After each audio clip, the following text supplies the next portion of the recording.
Hello and welcome to all of you दोस्तों आज की इस वीडियो में हम डिस्कस करेंगे भारतवर्ष की प्रमुख नदियों के बारे में। तो दोस्तों सबसे पहले स्टार्ट करते हैं सिंधु नदी एवं उसकी सहायक नदियों से। तो दोस्तों सबसे पहले है सिंधु नदी।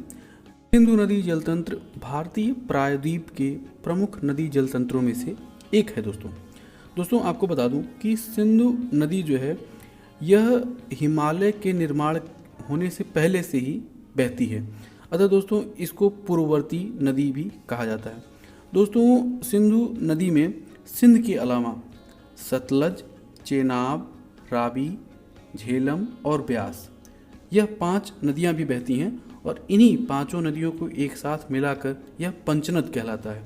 तो सिंधु के साथ में है झेलम, चेनाब, रावी, सतलज और ब्यास।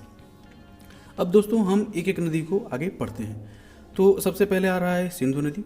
दोस्तों आपको बता दूं कि सिंधु नदी का जो उद्गम है, सिंधु नदी जो है यह तिब्बत के, जो चीन ऑक्युपाइड तिब्बत है वहाँ से तिब्बत में यह मानसरोवर नामक झील से इसका उद्गम होता है।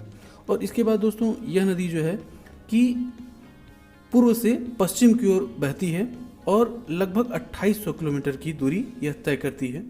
और इन 2800 में दोस्तों 1100 किलोमीटर इसकी दूरी जो है वह भारत में होती है, बाकी की ये पाकिस्तान में बहती है। दोस्तों इसका अधिकतर जो क्षेत्र है वह भारत के पीओके से होके गुजरता है, जो पाक ऑक्युपाइड कश्मीर है वहाँ से होके गुजरता है। साथ ही बताता चलूँ दोस्तों, श्योक, सिगार, कुर्रम, काबुल और गिलगिट यह दोस्तों सिंधु नदी की प्रमुख सहायक नदियां हैं।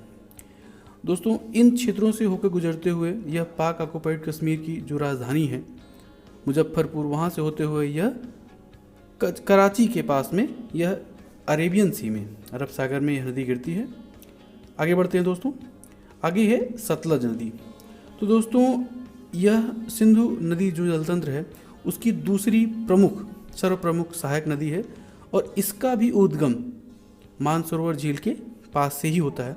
तो इस चीज़ को आप याद रखेंगे दोस्तों कि सिंध नदी और सतलज नदी इन दोनों का ही उद्गम जो है कि तिब्बत में मानसरोवर झील से होता है। तो यह जो सतलज नदी है यह भारत के लुधियाना, फिरोजपुर, रोपड़ आदि प्रमुख शहरों से होकर गुजरती है। दोस्तों इसका ज़्यादातर भाग दोस्तों हिमाचल प्रदेश और पंजाब से होकर गुजरता है और भारतीय क्षेत्र में इसकी लंबाई लगभग 1500 किलोमीटर है। साथ ही बताता चलूँ दोस्तों कि जो हमारे भारतवर्ष का सबसे ऊंचा बांध है भाखड़ा नंगल बांध, यह बांध दोस्तों हिमाचल प्रदेश में इसी सतलज नदी पर ही बनाया गया है। और साथ ही बताता चलूँ दोस्तों कि इसी बांध पर जो एक गोविंद सागर नामक झील है वह देश की सबसे बड़ी बनाई हुई या कृत्रिम झील है। इसके साथ ही बताता चलूँ दोस्तों कि यह नदी भारतीय सीमा से होते हुए पाकिस्तान में पंचनद नामक स्थान में जो है कि यह चेनाब नदी से मिल जाती है और यही चेनाब नदी आगे जाकर सिंध नदी से मिलती है।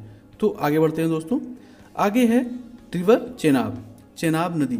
तो दोस्तों चेनाब नदी का जो उद्गम है वह भारत के ही हिमाचल प्रदेश राज्य में होता है और हिमाचल प्रदेश राज्य में दोस्तों यह 2 धाराओं के मिलने से, 2 धाराएं कौन कौन सी हैं, चंद्र और भागा, जब यह दोनों ही धाराएं चंद्र और भागा नामक जो धाराएं हैं वह जास्कर पर्वत श्रेणी में बारालच्चा पास के पास में मिलती हैं, तब इस नदी का नाम पड़ जाता है चंद्रभागा।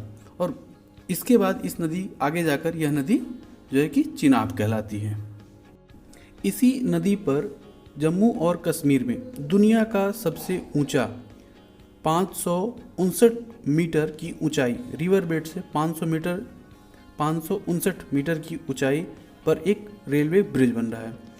और साथ ही बताता चलूँ दोस्तों कि किशनगंगा, सलाल, बलगिहार, दुलहस्ती आदि जो है कि हाइड्रो इलेक्ट्रिक प्रोजेक्ट्स जो हैं, जो महत्वपूर्ण हाइड्रो इलेक्ट्रिक प्रोजेक्ट्स हैं वह इसी चिनाब नदी पर बनाया गया है। साथ ही बताता चलूँ दोस्तों कि यह नदी पाकिस्तान में मिठान कोट में सिंधु नदी से मिलती है, लेकिन यह सिंधु नदी से मिलने से पहले रावी, ब्यास, सतलज आदि नदियों का पानी भी अपने साथ ले लेती है। इसके साथ ही बता दूं दोस्तों कि यह नदी को पाकिस्तान में नीलम के नाम से जाना जाता है। आगे बढ़ते हैं दोस्तों। आगे है रिवर रावी नदी। तो दोस्तों रावी नदी का उद्गम भी हिमाचल प्रदेश में होता है और हिमाचल प्रदेश के दोस्तों कांगड़ा जिले में दर्रे से इस नदी का उद्गम होता है। दोस्तों इस नदी की कुल लंबाई लगभग 720 किलोमीटर है और साथ ही दोस्तों लाहौर, चांबा और गुरदासपुर ये प्रमुख शहर हैं जो कि रावी नदी के किनारे बसे हुए हैं। आगे बढ़ते हैं दोस्तों। आगे है ब्यास नदी। तो दोस्तों ब्यास नदी का जो उद्गम है यह भी रोहतांग दर्रे के पास से ही, जहाँ से रावी नदी निकलती है उसी के आसपास से ही यह नदी भी निकलती है। और यह नदी जो है इसकी बड़ी खासियत है कि यह संपूर्ण रूप से भारत में ही बहती है।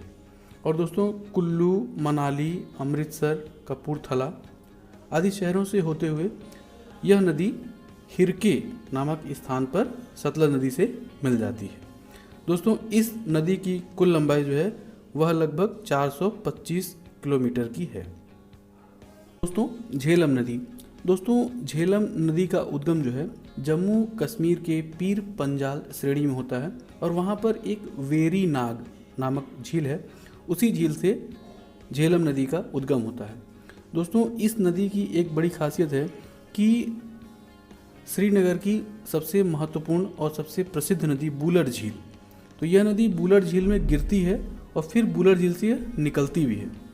आगे बता दूं दोस्तों कि तुलबुल जल शक्ति परियोजना बहुत ही सुर्खियों में रही। यह जल शक्ति परियोजना जो है वह इसी नदी पर बनाई गई है और आगे जाकर यह नदी पाकिस्तान में त्रिम्बू नामक स्थान पर चिनाब नदी से ही मिल जाती है और चिनाब नदी फाइनली सिंधु नदी में मिलती है।